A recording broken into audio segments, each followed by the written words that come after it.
মা, তুমি এসে গেছো? আমি এসে গেছি।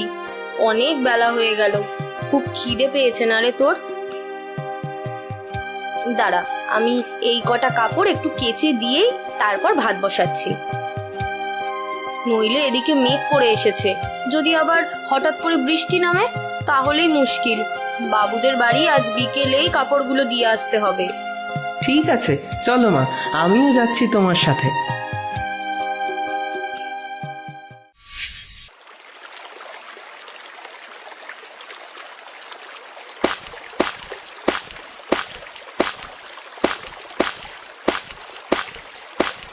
মা, এই দেখো জামার পকেট থেকে কি পেয়েছি। কই, দে দেখি। এ তো সোনার আংটি, আর এটা তো একটা ফুল। মা দেখো, এই ফুলটা কি সুন্দর দেখতে, পকেটে থেকেও নষ্ট হয়নি। এই জামার পকেটে ছিল যখন, তখন ওই রায়বাড়ির বাবুরই হবে। বিকালে জামা কাপড় নিয়ে যাওয়ার সময় নিয়ে যাব।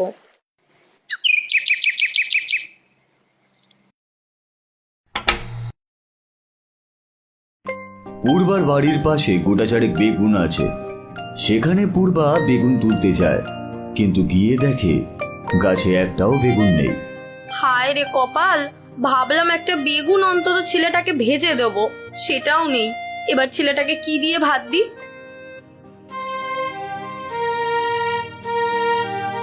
যাই, আজকে বরং এগুলো তুলেই ভেজে দিই।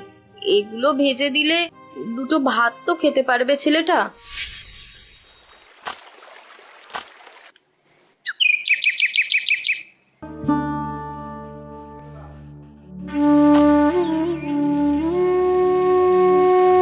মা, এটা তো খুব সুন্দর খেতে। এটা কি শাক মা? ভালো লাগছে সোনা? এটা সজনে শাক। এই শাকটা ডালের বড়া দিয়ে ঝাল খেতেও ভালো লাগে। তাহলে মা ঝাল করতে তো পারতে। কি আর করব বল, ভালো করে দুমুটো খেতে দেবো যে, সেই সাধ্যও নেই আমার। জানি না কি যে হবে।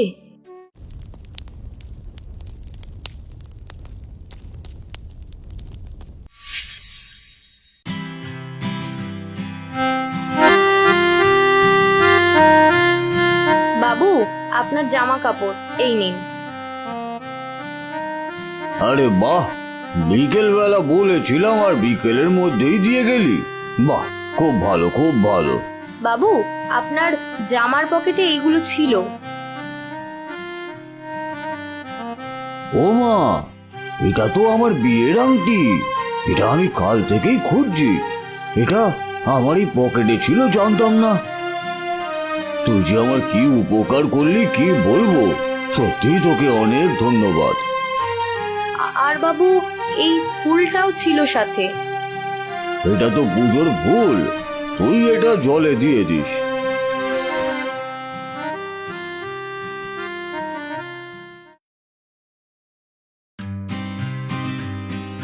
মা, এই ফুলটা ফেলতে হবে না, আমায় দাও, আমি রেখে দেব।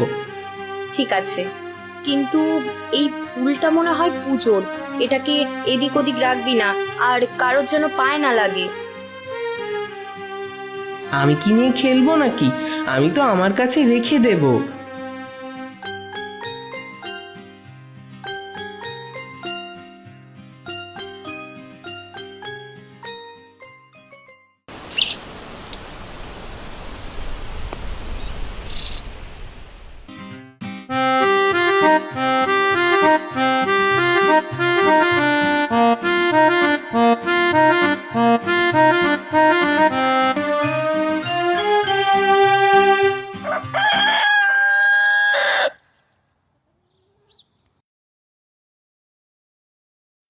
মা জানো, আমি আজকে কি স্বপ্ন দেখেছি? কি স্বপ্ন দেখেছিস রে বাবু? আমি দেখলাম আমাদের বাড়ির ওই ঈশান কোণে অনেকগুলো চকচকে জিনিস পোঁতা রয়েছে। না রে সোনা, আমাদের বাড়িতে আবার চকচকে অমন জিনিস আসবে কোথা থেকে? হ্যাঁ, তুই ওর তাড়াতাড়ি, তোকে কিছু খেতে দিয়ে আমি আবার বেরোবো।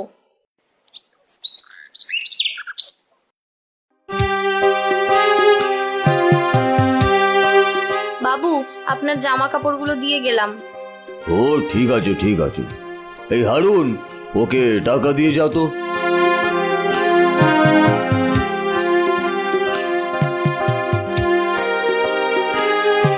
বাবু, রাধুনির খুব শরীর খারাপ, সে বিছানা ছেড়ে উঠতেই পারছে না। এখন তবে কি হবে? আজ এতজন আত্মীয় বাড়িতে আসবে, আর আজই রাধুনির শরীর খারাপ হলো। এদের জ্বালায় দেখছি আমার মান সম্মান কিছুই থাকবে না। এদিকে গিন্নিও বাড়িতে নেই, এখন কি করি? বাবু, আমি মোটামুটি রান্না করতে পারি। আপনি যদি বলেন তাহলে আমি 10 থেকে 15টা লোকে রান্না করে দিতে পারবো। আরে শহর থেকে আজ আমার কিছু বন্ধু বান্ধব আসবেন, গ্রামের রান্নার পথ খাবে তারা। আর আজই আমাদের রাধুনির শরীরটা খারাপ হতে হলো, এবার তাদেরকে তো বারণও করতে পারবো না। কি যে করব, আমার মাথা কাজই করছে না। বাবু, আপনি যা রান্না করতে বলবেন আমি সেই রান্নাই করে দিতে পারি। আর তুই কি অত লোকের ভালো ভালো রান্না করতে পারবি? মানে কি বলতে চাইছি বুঝতে পারছিস? আমি জানি বাবু, আমার সংসার যা হোক করে চলে, তবে আগে এমনটা ছিল না। আগে আমাদের অবস্থা ভালো ছিল। আগে আমি অনেক রকমের রান্না করেছি, আপনি দেখতে পারেন একবার। ঠিক আছে, আমি তো আর কোনো উপায় দেখছি না, তবে তাই কর, সব জোগাড়ই আছে। হারুন, ওকে রান্নাঘরে নিয়ে যা, ও রান্নাটা করুক। রাধুনিকে যে টাকা দেওয়া হয় সেই টাকাই আজ একে দিয়ে দিবি। আজ আমাদের অনেক কিছু ভালো ভালো খাওয়া দাওয়া হবে। কোত্থেকে হবে রে বাবা, সামান্য চাল ডালই ভালো করে জোটে না। আবার ভালো খাবার তো অনেক পরের কথা। আচ্ছা সূর্য, আজকাল তুই এত স্বপ্ন দেখছিস কোত্থেকে বলতো? আমি কি করে জানবো?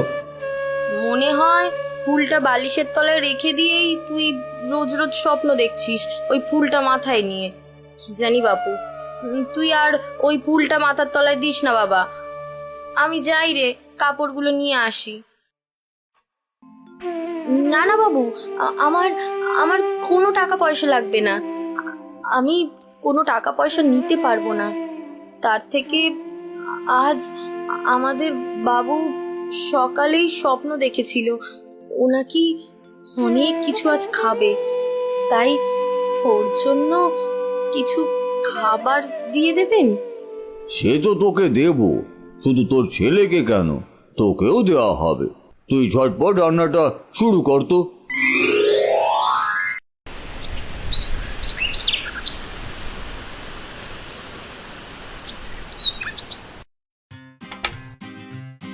বাহ, তুই তো খুব সুন্দর রান্না করেছিস, আমি সত্যি বিশ্বাসই করতে পারিনি। একটু বাটিতে দে দেখি হারুন, চেখে দেখি কেমন রান্না করেছিস।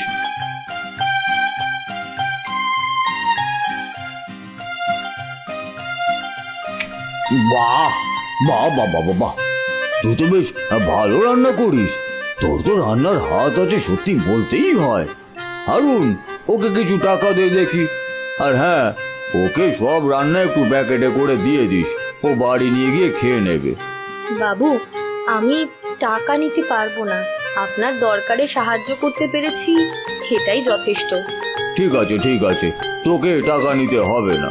আর তোর ছেলে তাহলে আজ ঠিক স্বপ্নই দেখেছিল।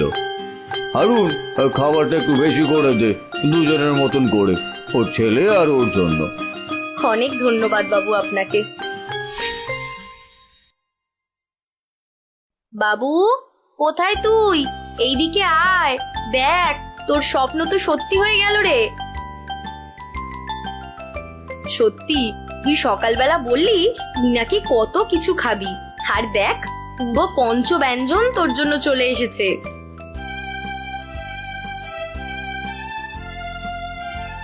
মা, এত কিছু খাবার তুমি কোথায় পেলে মা? আমার জন্য এত কিছু এনেছো তুমি? হ্যাঁ রে, ওই বাবুদের বাড়িতে আমি আজ রান্না করে দিয়েছি, তাই জন্যই তো এত কিছু দিয়েছে। তোর স্বপ্ন তো সত্যি হলো। মা, আজ আমি যে স্বপ্ন দেখেছি সেটা যদি সত্যি হয়, তাহলে মা ওই দিনের স্বপ্ন যদি সত্যি হয়, আমাদের বাড়ির ঈশান কোণটা তুমি একবার একটু দেখবে মা। ঠিক আছে, তুই এত করে যখন বলছিস আমি একবার ঈশান কোণটা দেখব। আর তুই ফুলটা নিয়ে আয় দেখি।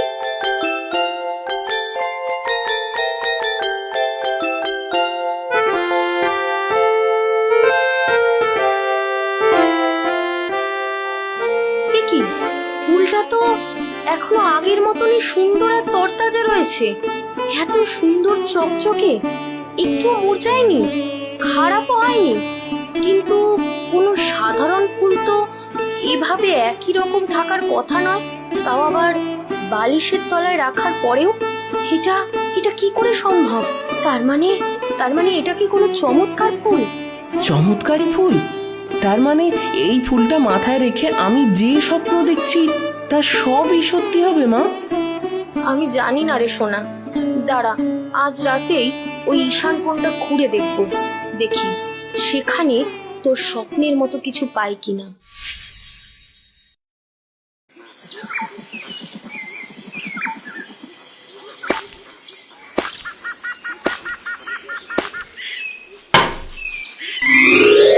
ওমা, সত্যিই তো, এই যে মোহর।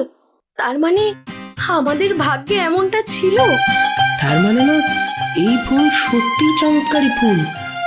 একদম একদম ঠিক বলেছিস বাবু, এই চমৎকারী ফুল। তবে এই ফুলটা তো ওই মহেশ বাবু, ওনাকে ফেরত দিতে হবে। তোদের ধারণা একদম ঠিক, এটা একটা চমৎকারী ফুল। এই ফুলটা তোদের কাছে এসেছিল কারণ এটা সৎ আর ভাগ্যবান মানুষদেরকে সুখের খোঁজ দেয়। সেই কাজ সম্পন্ন হয়েছে। এবার তোরা ফুলটা নদীতে ভাসিয়ে দিয়ে আসবি। এটা আবার তার কাছে গিয়ে পৌঁছাবে যার এখন এটার প্রয়োজন। তবে হ্যাঁ, মনে রাখিস, এই কথা তোরা কাউকে বলবি না।